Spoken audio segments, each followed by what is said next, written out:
விஜய் லைஃப்லயே வராம கண் காணாத தூரத்துக்கு எங்கேயாவது போயிடணும், அவ்வளவேதான்.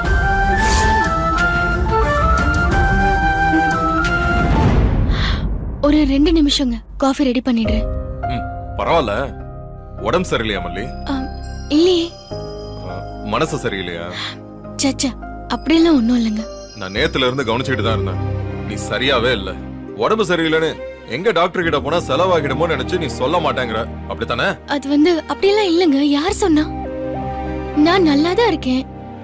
எனக்கு என்ன, என் உடம்புக்கு என்ன, நான் எப்பவும் போலதான் இருக்கேன். பின்ன நான் சும்மாவா கேக்குறேன்? உன்கிட்ட சேஞ்சஸ் தெரிஞ்சதுனாலதான் நான் கேட்டேன். அம்மா, நீங்க எப்ப கிளம்பணும்? இட்லி சாப்பிடுறீங்களா இல்ல தோசை ஊத்துட்டுமா? பேச்சா மாத்திரன்னு எனக்கு நல்லாவே தெரியுது மல்லி. எங்க பேச்செல்லாம் ஒண்ணும் மாத்தலைங்க. காலையில டிஃபன் என்ன பண்ணலாம்னு கேட்டா அதுக்கு பேரு பேச்ச மாத்துறதா? சரி, காஃபி எப்ப ரெடி ஆகும்?